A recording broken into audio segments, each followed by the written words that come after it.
Hello, everyone, and welcome to what we want to call our banter, where we talk about the story Cicada narrated for the week, what we liked about it, what we disliked about it. With that, Cicada, why don't you take it away? Absolutely. I really enjoyed this story. Narrating it was a lot of fun. Being able to have a story start in a flashback is something that I'm a big fan of, especially when you don't realize that it's a flashback, except for just the past tense language. But having the flashback be more of a setup, but still adding those horror elements into that flashback, leading it to some sort of grand finale or actual climax of the story is always super good, and I think Snake does a really good job at that. Yeah, no, especially towards the end of the story, when with the note that the main protagonist left, basically telling his wife that, he's going to go off to fight this creature. He has no idea if he'll return, and he hopes that she doesn't find the note. I like how he just leaves it hanging right at the end when he brings it back to reality. I mean, that lets the reader kind of interpret it how they would, whether that would be he goes out, kills the creature. I mean, would you tell your wife that, hey, I just went out and fought a creature? Or would you let that die with you? Would you take that to your grave? I definitely, I definitely think that that would be something. I would like to say that I would totally show it off that oh yeah I beat this legendary cryptid in the area, but I think that I would just kill it, move on with my life, never let her know that that was something that I had to happen. I mean, I think you have to because where's the proof? Are you dragging the body back? You probably sound insane. And I guess another option for this ending is like, does a creature kill the man? Is he just a missing person? Or does the whole town get together and kind of like try to manhunt this thing? Yeah, when he leaves on his note to like call the game warden, call the police, tell Joe, the guy that he works with now, it's one of those that he's got a backup plan. He knows that he's probably not going to win, and he knows that. And like specifically with that, I think the fact that he's writing the note and he's writing it all out as like proof, I think that's a pretty big indicator that he doesn't win. Yeah, but I mean, if I were in this situation and I knew for a fact I wasn't gonna win, I don't think I would leave a note being like, "Hey, assemble the troops." If it, I'd leave the note if I thought I had a fair chance, at least in my opinion. But I mean, there's also the option where they just both kill each other. I mean,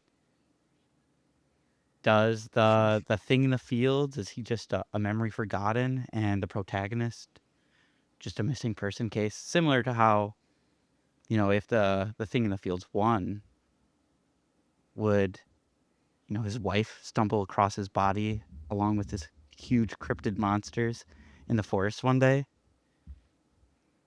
Yeah, that would be a heck of a thing to run into wandering through the woods, on your husband's farm. It was his family's farm. You're trying to find him. He's just gone. You stumble upon like a skeleton, really just cut up, bleeding, damage to the bones, kind of thing, leaning against a tree, and 30 feet away, there's just this huge corpse.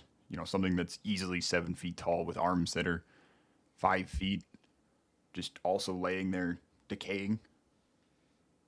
I and I mean, I feel like, at least in my mental picture, the only way you'd be able to recognize that that is your husband is based off the firearm he took. Because he mentioned that he brought his dad's rifle. I'm sure the wife knows it and all that stuff. Yeah, definitely, definitely, and he's. I think that if the wife had gone out and looked for him, I would assume they'd probably bring Joe, and he also said that he has Joe's handgun and his own shotgun, which I would assume his wife knows those weapons pretty well. Yeah, I definitely agree with you there, Cicada. Yeah. And I guess with that specifically, and it's a really good point. It's something that I liked about the story as well. It just with being able not even be able to find him when he was a missing person really I think it's played in by the fact that the story gives you a very isolated feel with the way that it's written. Um, Specifically, even as he's growing up and telling the story, he doesn't know what's going on. He doesn't know what's happening, and he doesn't. He's completely isolated from all of it. Just not even knowing what his parents know. He's too far from help. Yeah, no, and like the setting of all of it, I mean, in even where he's living is isolated. Being out in rural Oregon, he knows his dad knows more about it, or at least he suspects. Just because when he goes out and finds the mutilated chicken, it starts to become normal to him, which I think he knows deep down that isn't normal. And I think that's the mutilated chicken specifically is a perfect warning sign because of the isolation. I mean, how else are you going to warn the reader or the protagonist that something's wrong if you're that isolated? Just picking out the most defenseless farm animal, and as this thing in the fields get more aggressive, going after cows, and that whole scene where he had to put the cow down, the dad did at least. I think it really amplifies how this creature's kind of warming up the engines, getting ready to go. Totally. And personally, with like the cow specifically, I'm not. I liked the story. I'm not a big fan of that. The way it's written, the dad's out till 4 in the morning and comes back and just doesn't say. We don't push on that. We don't think that anything's wrong there. And what happens? Because outside of the shots on the cow, there's nothing else is heard. Yeah, it's almost like you just wandered off in the woods for hours and then decided to come back. At least the way that the snake describes this creature, it sounded like thumping, horse hooves. You, you would have, the protagonist would have heard if this creature was running from his father. Definitely. I think specifically the one like key I have to defend that. I definitely think that with the way the creature reacts to being shot and just a grazed shot in the shoulder, I think perhaps it knew that it was being hunted, and I think that it's definitely smart enough to know that it needed to get out of there. It fed, it got what it came for, and a lot of predators once they're satiated, they leave. They don't. A predator doesn't want to fight. An injured predator is a dead predator. Yeah, when you explain it like that, it makes a lot more sense. I mean, the whole predator aspect of this monster, but also I feel like a predator doesn't show a power play. Like before the protagonist shot the thing in the fields, it stood out there and was just murdering chickens. And, if a predator's there just to eat and leave, why would it flex that it can murder without consequences? You're not wrong. It's definitely that it can show that it is that strong, and I think maybe it almost underestimated the protagonist, kind of viewing him more as just a plaything and not anything to actually be scared of. Because I mean, and I'm not a huge fan of this one either. I love the way it's really giving you a sense of fear and urgency, but when it actually encounters him in the horse barn, it he says that it's not even breathing hard when it chases him. It is just chasing him for the fun of it, just to show that it can. Oh, I didn't even think about it like that. I mean, I always figured this creature was trying its hardest to go after the boy. Yeah, and I think that a big piece of that is, especially when it chases him, it doesn't come into the house. I mean, this is something that it could take down a horse, like it mutilated a horse because it ran off, and they say it was barbed wire, but those big claw marks, it's obviously the creature, and it can take down a cow, both of which are faster than a person. And if it's strong enough to take down a cow, I, a front door, a storm door's not stopping it. So I do believe that it is just entirely underestimating the protagonist the whole time. It views him as this smaller, weaker being that is just a plaything that it can demonstrate its power, Cal, like you said, with the chickens. It just comes out over and over and over and just grotesquely mutilates these birds in front of him just to show off that it can. It's not even, it takes a bite out of a few of them, but it's just doing it because it can. Yeah, Um, and oh, go on. no, no, go ahead. All right. I really think the author could have extended on that whole chicken mutilation scene by, like, even if they wanted to show that the thing was just playing with the kid, where the creature breaks into his house, crawls up the stairs, and just stands outside the door, fully knowing where the kid's at, the protagonist hearing this just big burly breath as the creature sits and waits. And maybe something along the lines of the kid shoots through the door and the creature runs away, showing like the thing in the fields is still a predator. It doesn't want to be hurt.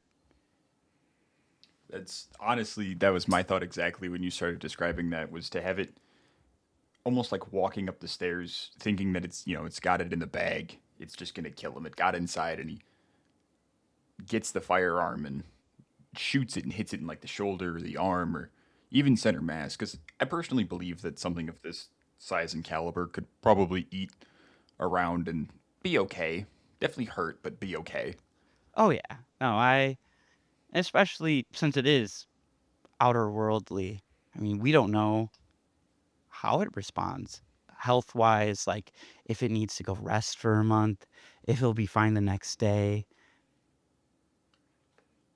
Yeah, it's one of those that you don't get to know really anything about it. And I think that could have been elaborated on, but it also really helps with the end of the story. We don't know anything about it. We don't get to know if even if that, maybe that bullet that grazed him and it ran off, it ran into the woods and that skin healed almost instantly. And he's like, our protagonist is just walking into a death trap right now.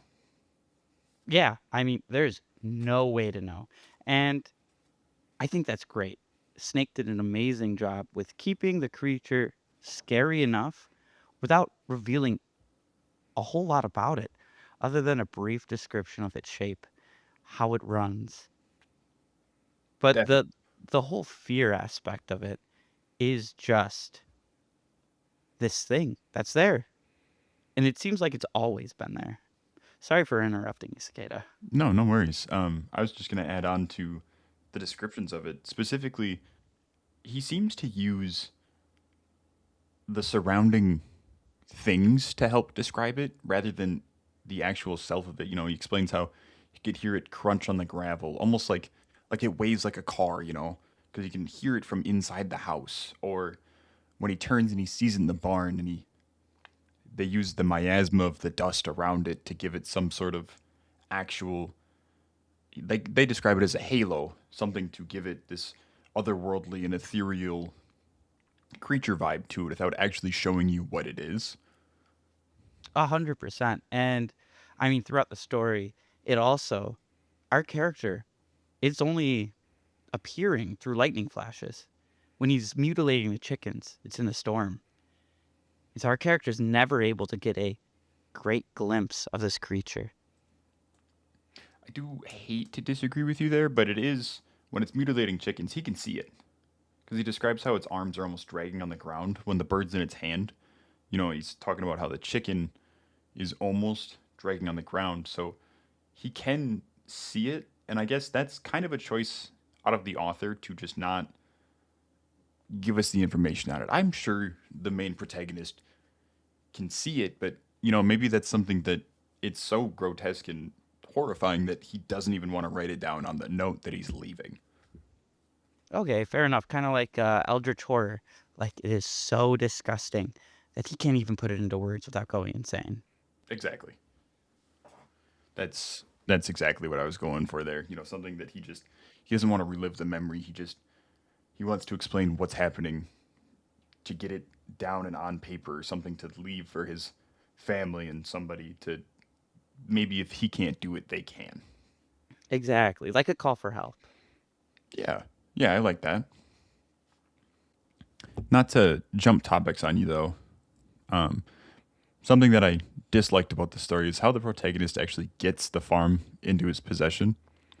Having his parents just die to a drunk driver and the drunk driver lives, they die, seems almost cop outy to me. Yeah, no, I mean, I 100% agree.